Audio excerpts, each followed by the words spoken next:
Oni narazili v rýchlosti 400 km za hodinu.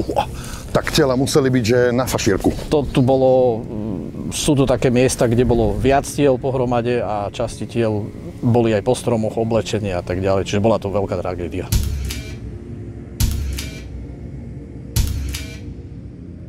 To lietadlo prilietalo tam z tej strany od bratislavského letiska a tu malo vlastne kontakt so zemou a odtiaľ to vysekalo takmer 300 metrov dlhý pás a miestami 30 až 40 metrov široký pás lesa. V akej výške muselo byť lietadlo, keď už narazilo? Čím bola spôsobená táto tragédia? Doteraz neexistoval žiaden verejne riešený prípad sakrakopca lovcami duchov. Doteraz. My, tým neviditeľný po stopách duchov, sme historicky ako prví vstúpili na toto miesto a nadviazali sme priamy kontakt s obeťami jednej z najväčších tragédií, aká sa na Slovensku kedy odohrala. 24. novembra 1966 zlietlo lietadlo bulharskej spoločnosti Ilyushin IL-18 z bratislavského letiska. Krátko po štarte sa za záhadných okolností zrútilo do kopcov v Malých Karpatoch nedaleko bratislavskej Rače. Zahynulo všetkých 82 ľudí na palube. Telá pasažierov a posádky boli roztrúsené v priestore dlhom 350 metrov a širokom až 40 metrov. Miesto hrôzy, ticha, bolesti, ktoré ostalo takmer vymazané z mapy paranormálneho výskumu. Ale nie pre nás. Po rokoch mlčania sme na Sakrakopci zachytili dýchberúce dôkazy duchovnej aktivity. Zvuky, ktoré tam nepatria, hlasy, ktoré sme nemali počuť, energie, ktoré sa hýbu bez tela. Dnes už vieme, že nie sme sami. A to nie je všetko. Presne 10 rokov po tejto tragédii spadlo rovnaké lietadlo IL-18 do jazera na Zlatých pieskoch.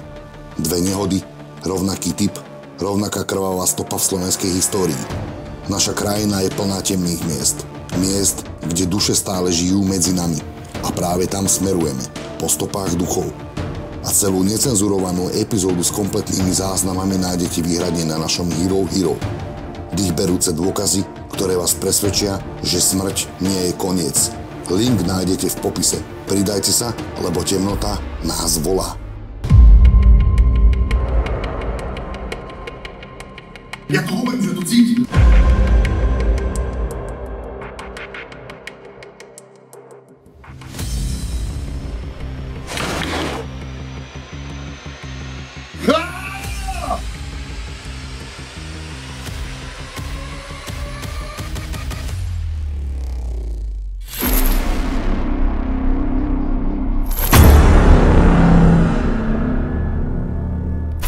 Takže dnešné vyšetrovanie je na ikonickom mieste a na prvý pohľad sa to zdá bežný les, kde ľudia chodia na prechádzky, ale toto miesto je ikonické a špeciálne hlavne tým, že je to miesto, kde sa stala v roku 1966 letecká tragédia. Narazilo tu lietadlo, zomrelo 82 ľudí, z toho 8 členov z posádky. Rozhodli sme sa sem ísť hlavne z toho dôvodu, že nie je klasické miesto ako každé iné, ktoré navštevujeme, že sme niekde v nejakej historickej budove. Toto rozľahlé miesto je zároveň posledným odpočinkovým miestom, dovolím si tvrdiť, kde po tej havárii boli tela rozhádzané všade možne. Preto som si aj vybral dnešné miesto z toho dôvodu, že myslím si, že nebolo všetko povedané, čo malo byť povedané, pretože tento príbeh je veľmi smutný, tragický. Tí ľudia rôzne národnosti skončili svoju životnú puť tak, ako skončili a myslím si, že to je ten hlavný dôvod, prečo sme my sem dneska prišli, aby sme kládli relevantné otázky a možno, že sa dozvieme niečo nové, čo tí ľudia možno nestihli povedať a chceli by povedať. Privítajme našho dnešného hostia, Palo. Poď. Nazdar, Palo. Čau. Servus. Ďakujem ti, že si prijal moje pozvanie. Povedz nám teda, kde sa teraz nachádzame. Momentálne sa nachádzame nad Račou, čo je mestská časť Bratislavy a v roku 66, 24. novembra, podvečer okolo 4:30 tu havarovalo bulharské lietadlo bulharskej leteckej spoločnosti Tapso, bol to Ilyushin 18. 82 ľudí na palube, nikto neprežil a tu sme zhruba v miestach nárazu lietadla do zeme.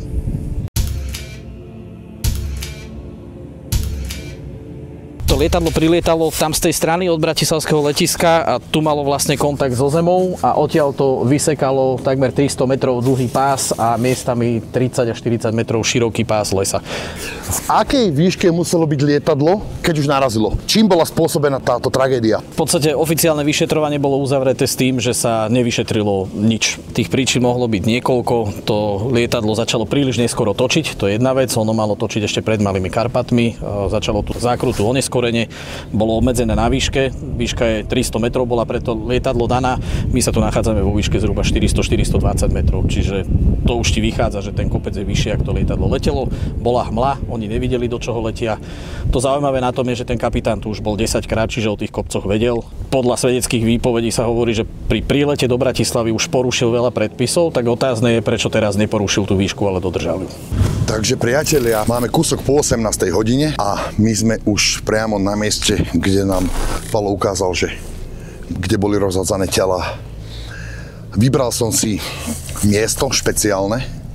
Keď sa pozriete, som trošku na takej vyvýšenine a je to preto, že sme priamo v centre diania. Môžeme si to tak vizualizovať, že sme v strede tej katastrofy, ktorá sa tu stala.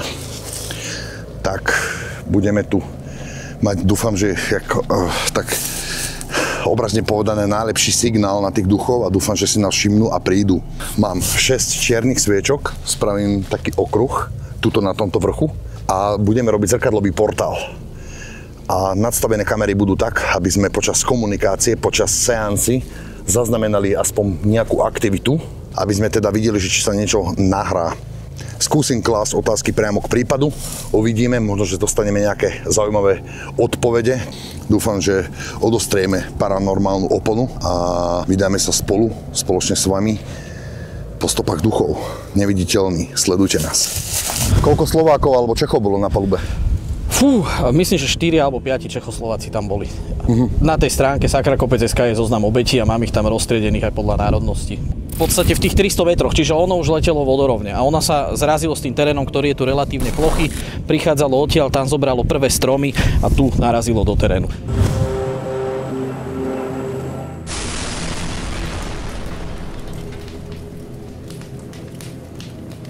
To vysoké napätie tu veľmi pravdepodobne vtedy nebolo. Aspoň na starých mapách som ho nenašiel. Čiže vlastne terén alebo táto zem zabrzdila to lietadlo, ktoré ešte sa šmíkalo 300 metrov do diaľky, áno? A kosilo tu les, išlo ako ohnivá guľa. Bolo natankované, lebo bolo to 2 minúty po vzlete z bratislavského letiska. Wow. Dobrý večer, moje meno je Lukáš a prišiel som sa úctivo s vami porozprávať a pozdraviť vás. Chceli by ste nám niečo povedať? Vyzývam kohokoľvek, kto zomrel na tomto mieste, slušne a úctivo. Teraz máte príležitosť nám povedať to, čo ste nestihli v ten deň, keď ste zomreli. Toto zariadenie, ktoré držím v ľavej ruke, umožní mne počuť váš hlas. Rozprávajte priamo sem. Aký bol dôvod pádu toho lietadla? Vie niekto z vás? Zomrelo 82 ľudí, opakujem. Počas nahrávania EVP na diktafón som nahral tento vzdych. Je to tak dobre počuť, ako keby niekto priamo zblízka dýchal do diktafónu. Čo si myslíte vy?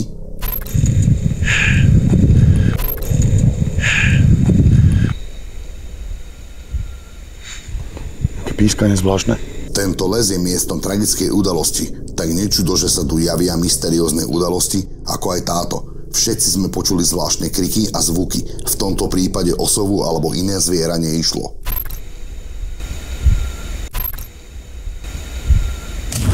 Dočítal som sa a neviem, či sú to správne informácie, keď tak ma oprav, že až nejakú 1,5 hodinu po páde prišla prvá pomoc. Oni v prvom rade, treba si uvedomiť, že snežilo, bolo to tu celé v oblakoch a oni nevedeli, kde to lietadlo padlo. Čo tu máme dneska asfaltové cesty, po ktorých sme sem prišli, to tu vtedy nebolo. Tu boli len polné cesty pre traktory a ako prví boli na mieste ľudia z horárne, ktorú sme míňali a potom nejaké deti z Rače. A kým záchranné zložky našli, kde to je, tak neviem teraz potvrdiť tú hodinu, ale bol tam značný čas. Ale zo svedeckých výpovedí vieme, že aj tí prví, čo sem prišli a videli ten rozmer tej tragédie, tak tu nebolo vraj nikomu už pomoci. Zdravstvujte. Понимаете по-русски? Alebo говорите по-bulgársky? Добрый вечер. Можете здесь приехать, а на мне говорить по-русски. Above, над нами. Alebo píše above. Sing. Rozdiel, priatelia, pozrite, vysoko. Peniaze, mince. Ale, možno nie všetky slova sú relevantné, ale môžeme si ich spájať s týmto miestom. Doláre. Alignment, čo to znamená? Kosti. Sú tu nejaké kosti? Doktori. Wow. Púr chudobný. Rozhodnutie. Jan. Sally, meno. Nie. Udržali. Court. Samé slova tu dáva. Problém. Zavesiť. Tu je energie a energie, kamaráti, tu. Overené a spoľahlivé zariadenie je Ovilus. Ako vždy, tak aj v tomto prípade nám udával slová s hlbokým významom k udalosti. Každé jedno slovo má podľa nás nejaký význam. Slova sing, spev, na palube lietadla bola v noci tragédií operná speváčka Katia Popová. Toto nie je žiadna náhoda. Neuveriteľný súvis slov s udalosťou. Difference, rozdielnosť. High, výška, sú hrotom týchto záznamov, pretože už Palo spomenul, že lietadlo nebolo v dostatočnej výške a kopec bol asi o 120 metrov vyššie, čo skončilo katastrofálne pre tento let. Priatelia, veľmi dôležité v dnešnom vyšetrovaní bude aj to, že chceme si uctiť pamiatku týchto zosnulých ľudí, ktorí tu zomreli na tomto mieste, pretože zomrieť na takomto mieste, dokonca aj v inom štáte, pretože bolo viacero rôznych národností v tomto lietadle. Uctíme si to tým, že v podstate to vyšetrovanie nebude vedené takým štýlom, že silou, mocou dolapiť nejakého ducha alebo možno nejakú energiu, nazvime to. Budeme otázky klásť štýlom, ktoré sú spájané priamo s týmto prípadom a uvidíme, čo sa nám podarí zaznamenať. Takže čo konkrétne ťa fascinuje na tomto prípade, keď už 6 rokov intenzívne? Prečo práve toto? Lebo ako dieťa som sem chodil s rodičmi, vtedy to miesto ešte nebolo označené a jak sa venujem letectvu, tak som toto miesto po rokoch znovu objavil a začalo ma zaujímať, že čo sa tu vlastne udialo. Samé slova, neviem, či na to vidieť. Kopať. Board. Mesto. Je ťažké. Karanténa. Južne. Tajomstvo. Uvariť. Fit.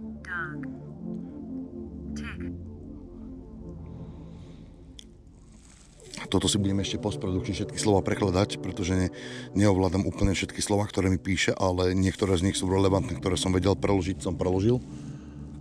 A niekto sa k nám blíži.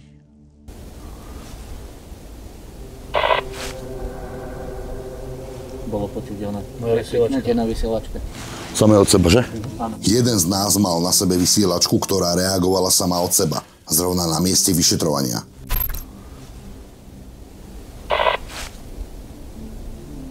Bolo počuť ona. Na vysielačke. Samé od seba, že? Áno.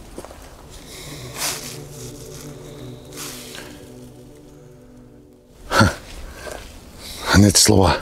Priatelia, nachádzame sa v Malých Karpatoch, kde v tých dobách padali lietadlá ako hrušky, si dovolím tvrdiť, pretože aj tá technika nebola vtedy tak vyspelá, ako je to dnes, nazvime to. Mňa to preto fascinovalo a fascinuje stále sem prísť a byť tu a vyšetriť toto miesto, aby sme minimálne sa pokúsili dostať nejaké odpovede na otázky, ktoré nás zaujímajú, ktoré sú s týmto prípadom spojené.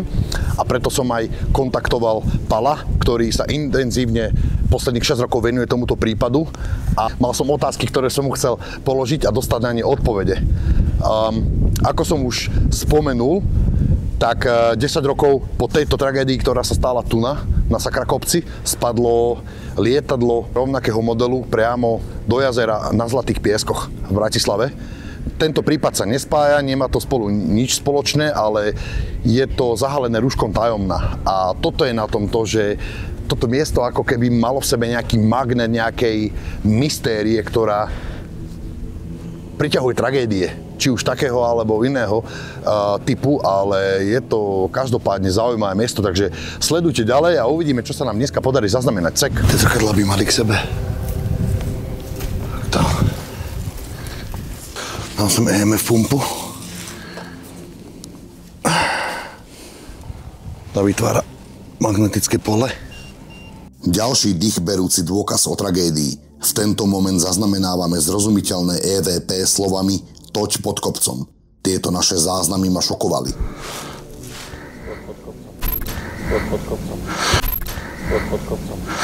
Takže priatelia, duchovia, ak sa tu niekto nachádza, podíte k nám hore. Tu máte dve zrkadlá, cez ktoré môžete prejsť a vytvoria vám priestor, cez ktorý sa môžete vrátiť späť. V pozadí je počuť tichý hlas hovoriaci "nasadať".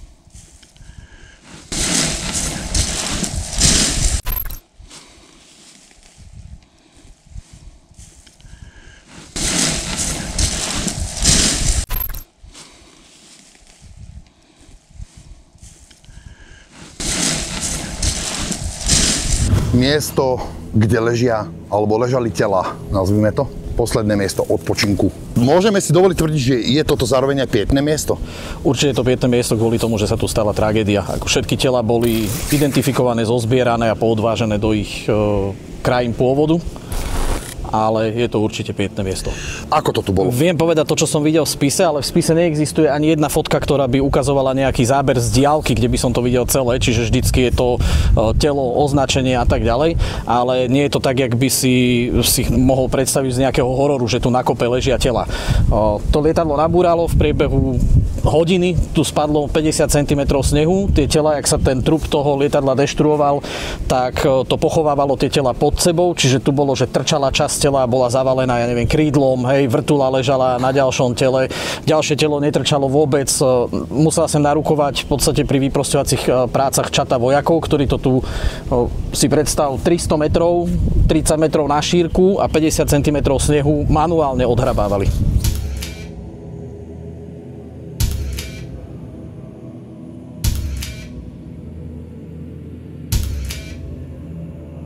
...82 tiel, priatelia. Si predstavte, že rozloha 400 metrov na dĺžku a 30 metrov na šírku. To je keby ste hľadali ihlu v kope sena. Doslova. Akurát, že tuto bolo tých ihiel viacej, nazvime to tak. A boli, roztrhané na kusy podľa mňa, takže toto... Bolo dosť veľa tiel v celku, ale bolo aj veľmi veľa častí tiel. A bolo tak, že niektoré tela alebo časti tiel viseli aj po stromoch hore. Práve ideme do auta pre XLS kameru. Maťa so Zdenom zostali v nervovom centre, nazvime to. Nervové centrum bol ten kopček, na ktorom sme vyšetrovali, pretože to je taká malá vyvýšenina, ktorá sa nám zdala taká najlepšia na vyšetrovanie. Bral som to tak, že keď sme na kopci, tak že by sme tam mohli chytiť nejaký signál niečoho, aj sa nám niečo podarilo. A mohli ste si všimnúť, že na zábere z termokamery sme mali niečo čierne, čo tam bolo dosť dlho na to, aby to zmizlo a potom to až zmizlo. Vyzeralo to ako keby nejaká hlava vytrča z toho zrkadla, nič iné, že len hlava proste, hej. A proste zvláštne. Tu prichádza moment, kedy môj zrkadlový portál umožnil entitám prechod z ich dimenzií do tej našej. Termokamera a normálna kamera nahrali objekt pripomínajúci torzo tela z bočnej strany, ako keby vystrčenú postavu zo zrkadla. Ak by ste sa pozreli svojimi očami na to zrkadlo, nevideli by ste tam vôbec nič. Keď si spojíme aj ten detektor, ktorý stále reagoval, tak si myslím, že to dáva nejaký význam, že nejaká energia tam určite je. Pozri, reaguje ten detektor, až do červeného. Sleduj to. Pozri, ide. Konec koncov 82 mŕtvych tiel, priatelia. Sú nejaké nezodpovedané otázky, ktoré by teba osobne zaujímali? čo sa tohto miesta týka? Čo sa tohto miesta týka, tohto prípadu týka, je tam viac nezodpovedaných otázok, lebo ako som už povedal, že to vyšetrovanie vlastne príčina neznáma. Čiže sú tam otázky, že či pochybili piloti, že nedodržali nejaké nariadenie veže, či si leteli podľa seba, alebo či to bolo spôsobené niekým iným, že to nariadenie napríklad bolo chybné, čiže to prišlo z veže. Či sa udialo niečo ďalšie. Hovorím, ten spis je taký, že 700 strán v ňom chýba. Veľa informácií v ňom nie je. Nevieme ani stav lietadla. Nejaký tam opísaný je, ale či bola naozaj nejaká závada na lietadle, ktorá to mohla spôsobiť. Vieme, aká bola vtedy doba. Vieme, že aj keby bola, tak či sa tam objaví v tom spise, netušíme. Vieš, jak to bolo. Socializmus, balšia technika nemohla byť horšia ako západná. Pravdepodobne to bolo dozorované aj niekde zhora a upratané nejakým spôsobom. Čiže to, že pre mňa nezodpovedané otázky, či pochybila posádka, alebo či to bola chyba vlastne nejakého toho letového povolenia, určenia tej trasy, obmedzenia tej výšky. To sú dve najzákladnejšie otázky, ktoré v spise zodpovedané nie sú. Vieš, čo si teraz predstavujem? Že tu, ako stojíme, predstav si celú túto lokalitu v malom, ako keby v nejakej guličke, ktorú dokážeš chytiť takto do ruky a nad ňou je takýto otáznik. Tak. Veľký jak hovado. Tak. A priatelia, toto je aj presne to, čo aj mňa fascinuje a čo ma zožiera za tých, ktorí zomreli na tom mieste, že či chcú niečo povedať.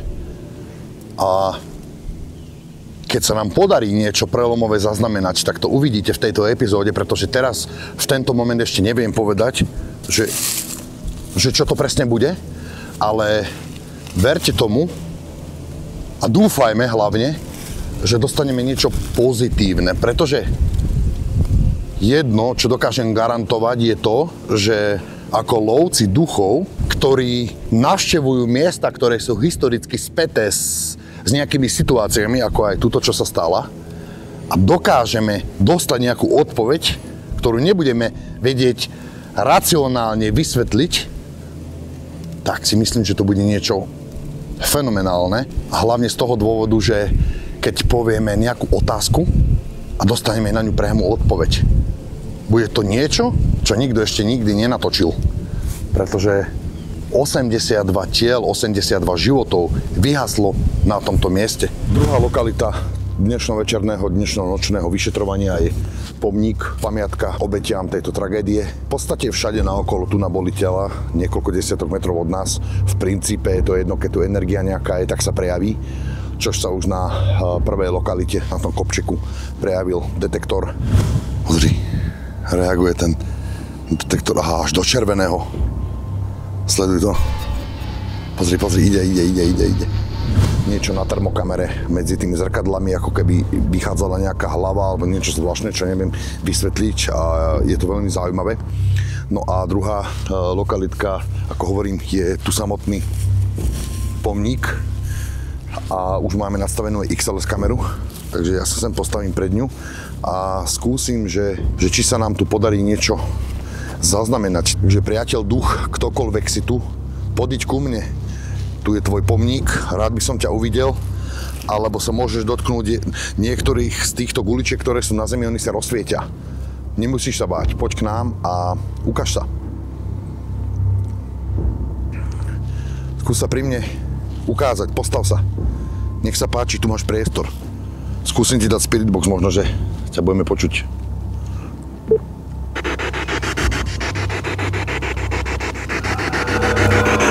Lokička. Aha. Ani som sa aj nedotkol, podotýkam. Hej. Dobite akumulátor. No tak vypni displej. Ale bolo tam ešte 35 minút pred chvíľkou. To čo je pri mne? Točíš? Videl si, že niečo pri mne bolo? Pri mojej ruke.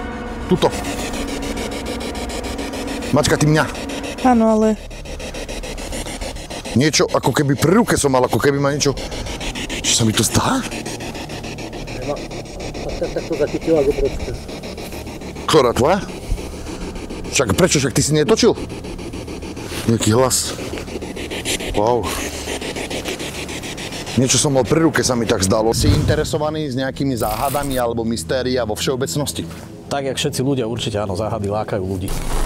No nie všetci sú interesovaní s touto témou, lebo ľudia proste sú aj takí, ktorí sú zaškatulkovaní a povedia, že nič také neexistuje. Takzvaní skeptici alebo realisti. Ako ich nazývaš ty?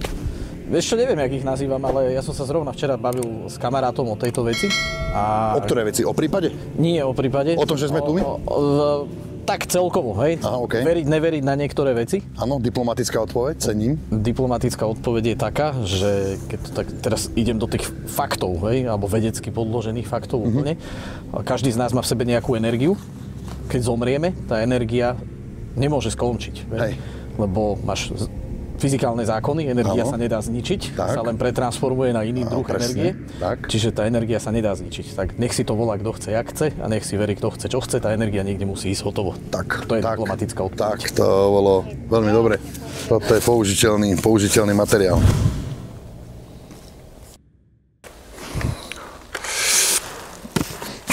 XLS-ka. Poď k nám.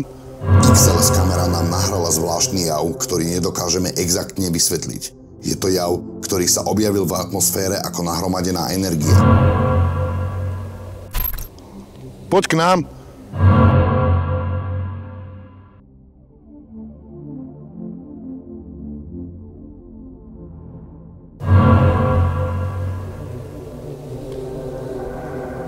Zvláštne úkazy sme dokázali nafotiť aj počas vyšetrovania. Čo to podľa vás je? Naša fotopasca zaznamenala tiež nejaký tajomný buchot. Podotýkame, že kamera bola vo výške asi 2,5 metra nad zemou.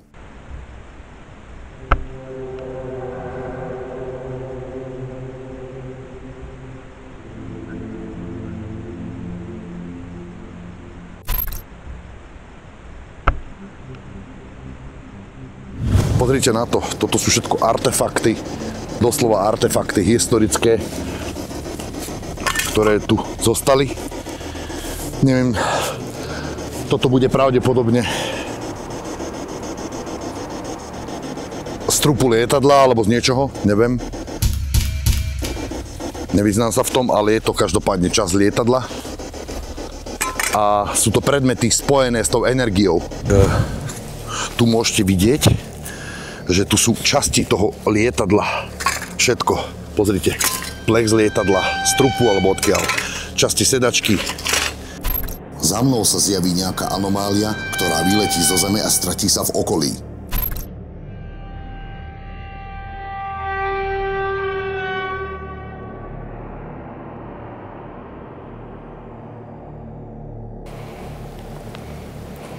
Ja to zaznamenám a vidí. Oni ma nenapadajú otázky proste. A za čo tam? Preletov. Že sa nás boja od... Naproti Martine sa zjavila biela hmlovina, čo znamená, že energia sa dokáže aj zhmotniť. To, čo sme zachytili, presahuje všetko, s čím sme sa doteraz stretli. EVP záznamy s hlasmi, ktoré k nám nepatrili. Pod kopcom.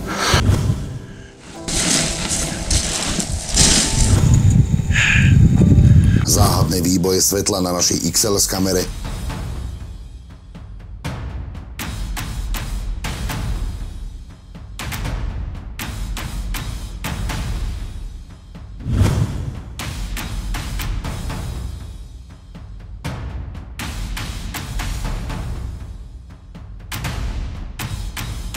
Fotopasca, ktorá zachytila otrasné údery z hlbín lesa. A prelomový dôkaz, ktorý mení pravidlá hry. Zrkadlový portál. Nie jedna, ale dve kamery, vrátane termokamery, zaznamenali temnú entitu, ktorá sa doslova vynárala zo zrkadla. Toto nie je len ďalšia epizóda. Toto je pamätník. Venovaný všetkým, ktorí v ten osudný deň prišli o život, aj tým, ktorí smútia dodnes.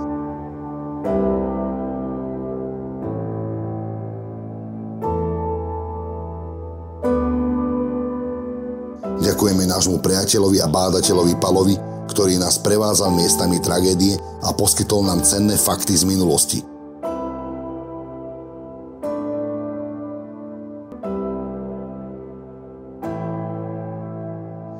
veľká vďaka patrí aj vám, našim sledovateľom, ktorí ste stáli pri nás počas tohto vyšetrovania. Ak chcete vidieť ďalšie necenzurované zábery, najstrašidelnejšie momenty a dôkazy, ktoré nemajú vysvetlenie, pripojte sa na náš Hero Hero.